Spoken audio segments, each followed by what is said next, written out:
Duly Noted, a health and care podcast, is the official podcast series of Duly Health and Care. Each podcast features physicians or team members discussing groundbreaking topics and innovations that help listeners reimagine and better understand an extraordinary health and care experience. It feels like weight loss drugs are being talked about everywhere these days. From Hollywood to just my personal group text with friends, it's the topic on everyone's tongues. So we are going to discuss our options today as well with Dr. Zaid Jabbar, a weight loss management physician and chair of the weight management department at Duly Health and Care. Well, doctor, thank you so much for being on the show today. To start off our conversation here, can you provide an overview of the different types of medications currently available for weight management? Yeah, thank you for having me.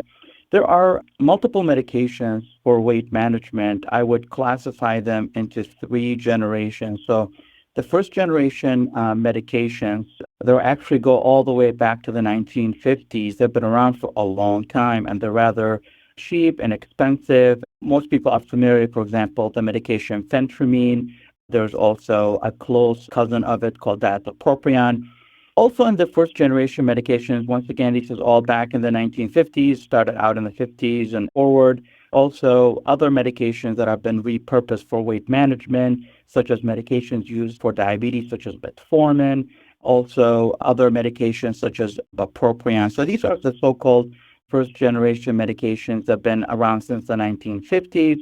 The second generation medication, I would say the past 10 to 15 years, have been these medications where some companies have looked at those older generation medication and have combined them together. And these are the sort of second generation medication that have come about the past 10 to 15 years. For example, there is a medication out there called Contrave, which is a combination of Wellbutrin and naltrexone. There's another medication called Qsymia that's a combination of phentermine and Topamax. So this is the second generation of these weight management medications. Last but not least is the newest, or I would call the third generation medications, which are the so-called GLP-1. Everybody's familiar with GLP-1, but there's also another medication that's also GLP-1/GIP, which is another combination. And these are mostly in the past 3 to 5 years. So basically, you have three generations of medication. First generation, all the way back 1950s. Second generation, the past 10 to 15 years. And some of the newer generation medications, like the GLP-1s in the past 3 to 5 years. Wow, so really decades of developments that have brought us to this current moment in time. Now, doctor, I would love to know, how do these medications fit into a broader weight management plan that includes diet, exercise, and lifestyle changes? Great question. In weight management, we feel that diet, exercise, lifestyle, and behaviors are the cornerstone of weight management. As a matter of fact, when I talk to my patient, I tell them, think of diet, exercise, and behavior. It is sort of like the foundation of a house. So when you build a house, like when you pour the foundation, you pour that concrete, you want that to be extremely solid, because once you have a solid foundation, whatever you build on it is going to be solid. The diet, exercise, behavior is the cornerstone, is the foundation of weight management. Everybody has to really take part into that.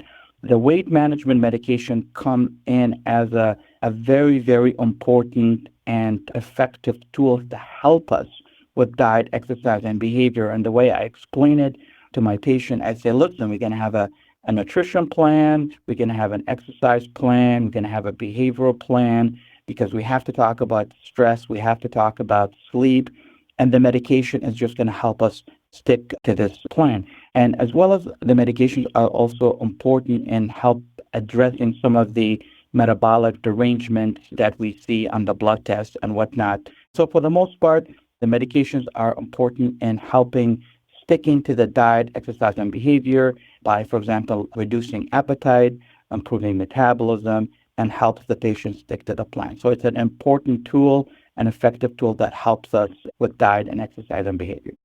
Of course. Thank you for that answer. Well, you mentioned earlier those GLP-1 injections, and I'd love to dive into those for a bit. So tell us, what are GLP-1 injections and how do they work to help with weight loss? How do they compare to other weight management medications in terms of efficacy and safety? So to start out, I think it's important for folks to understand that GLP-1 is actually a natural hormone that's made by the body. It's actually made by the small intestine, specifically the L cells in the small intestine. So this hormone is a natural hormone that's made by the body, and it happens to be a very, very important player in metabolism and reducing hunger, craving. GLP-1 also, what's interesting, is not only a hormone, but also a neurotransmitter. So it actually crosses the blood-brain barrier, and it affects appetite centers in the brain and also metabolism center in the brain. And now we know that also the brain is also producing some of this GLP-1. Folks that seems to be struggling with weight seem to not make enough of it. And some folks may make enough, but maybe they're resistant to it. It's not working as well. That's why giving it seems to be helpful. In regards to, in general, efficacy and safety, the older generation weight management medications, generally efficacy in the weight loss world, we think about 5 to 10% weight loss. So most of these, the first generation, whatever your weight is, so they give you about 5 to 10% weight loss. Now, in the second generation, once you start combining some of those medications, maybe you can get up to maybe perhaps 10 to 15% weight loss.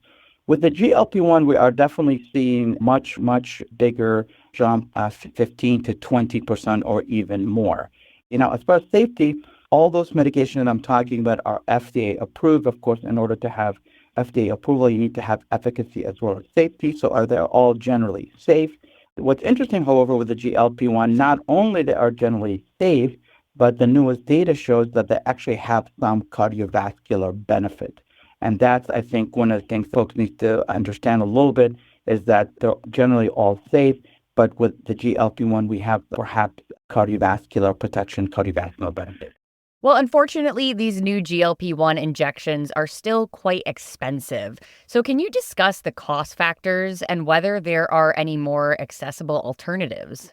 Yeah, the first question is cost. These medications are indeed costly. If people want to buy them, they usually cost about $1,000 a month, makes it out of reach for a lot of folks. However, a lot of insurances are now covering them. Just to give you a sense, we are seeing about 30 to 40% coverage with commercial insurance. So out of every 10 patients, 3 or 4 patients are getting coverage. So the coverage is definitely improving. The other interesting thing with the GLP-1s, there are some of them that actually have coupons and discounts.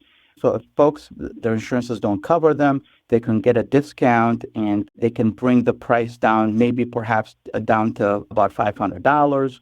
And with the skilled clinicians, some clinicians could perhaps spread out the doses a little bit. So you end up spreading the $500 over 2 to 3 months. So that makes it a little bit more cost feasible. The other thing to think about, too, is that if the GLP-1s are definitely out of reach for a lot of folks, going back and looking at some of the older generation medication, the first generation, for example, metformin, I kind of think of metformin as, your cheap GLP-1 that could be very effective. It doesn't work as quick, as fast as the injections, but it's an oral option that is cheap and effective, and that could easily be potentially used if the patient is not able to afford the injections. All right, wonderful. Well, there's a trend, doctor, towards using compounded GLP-1s, especially in non-medical settings like spas. So can you explain what compounded GLP-1s are and how they differ from that FDA-approved GLP-1 used in clinical settings? Understanding the history a little bit behind the compounding, the reason the compounding products have become available because some of these GLP-1 medications were listed on the FDA shortage list. So once a medication is listed on the FDA shortage list, that opens up the opportunity for some of these compounded products. What's important to understand with these compounded products is, number one, there are a lot of them are using the salt formulation. Number two, it's important to understand they are not FDA approved. Number three, they have zero efficacy data, meaning we don't know how well they work. Last but not least, number four, they have zero safety data. We don't know what their safety is. So that's the compounding. It's trying to provide a cheaper alternative. But of course, I think it's important people to exercise great cautions with it. But that's what they are. And the most important thing to remember is that they're not FDA approved. Well, that kind of leads me into my next question here. What are the potential risks or concerns associated with compound GLP-1s?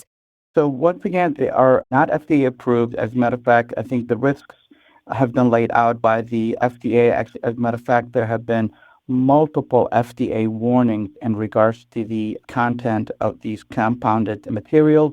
There have been some reported even deaths as some of the compounding formulation have contained insulin.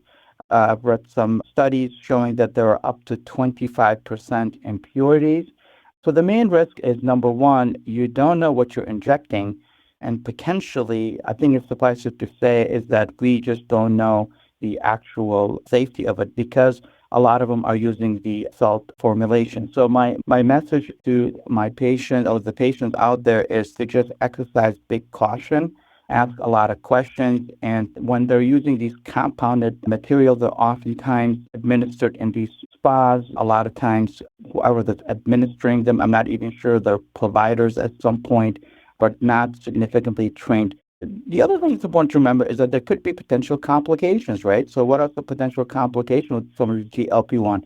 Significant constipation, nausea, vomiting, diarrhea. People could have significant amount of dehydration. They could have even bowel problems. So it's important to, number one, know what you're injecting. And number two, it has to be done by a professional provider that is certified in weight management. Of course, some good tips there, doctor. And as we wrap up, if someone is considering using medication or injections to aid their weight loss journey, what steps should they take to begin this process? And what are some important considerations, you've mentioned some already, that they should discuss with their healthcare provider? A good place to start is always the primary care doctor. I think your primary care doctor is very knowledgeable. They're oftentimes board certified in internal medicine or family practice or even pediatrics. That's a good place to start. And I can tell you that a lot of primary care doctors now are dual board certified in their specialties like internal medicine or family practice plus obesity. And people should know that there is a separate obesity board certification. Talking to the primary care doctor to see what's their interest in prescribing weight management medication or perhaps referring them to an appropriate provider. But once again, I would advise them to try to talk to the primary care doc because the primary care doc could either try to help them themselves because they have a little bit of training in weight management, or they can refer them to the appropriate specialist for weight management. But if folks want to do their own research on weight management, there is a very nice website. It's called the American Board of Obesity Medicine, American Board of Obesity Medicine. This list has basically a list of all the providers throughout the United States that are board certified in obesity medicine. So that's a nice website to consider. A couple of things to kind of also keep in mind when talking to a primary care doctor or when you're talking to an obesity specialist as far as history. I think it's important to talk about your weight loss journey. I think it's important to be honest. Anybody that's doing weight management understands that there are multiple things that contribute to weight. There's genetic components, there's environmental components, sleep, stress. So it's important, I think, to talk about your weight loss journey, talk about whether you're a stress eater, emotional eater, talk about your sleep habits, be honest about all the medications that you take, whether prescribed or over the counter, and your provider will hopefully take a good history and a physical exam, hopefully do some blood tests to look into the weight problems because there could be a lot of hormonal problems with weight, and so blood tests are important. And then your provider hopefully can do maybe an EKG to assess your cardiovascular risk. At the end of the day, I think people need to understand that one of the important things with weight management is we want to reduce the risk of the number one killer in this country, which is heart attack and stroke. Evaluating cardiovascular risk, I think it's going to be another consideration for the provider. So I would consider talking to the primary care doctor first. They can maybe perhaps consider checking out the American Board of Obesity Medicine website to do their own research. And once you see the doctor, be very honest about weight loss journey, and good things will happen. Well, doctor, some great advice here today. Thank you so much for your time and for all the work that you do to help others. And thank you for listening. If you found this podcast helpful, please share it on your social channels and check out our full podcast library on your favorite podcast app or at dulyhealthandcare.com. This is Duly Noted, a health and care podcast from Duly Health and Care.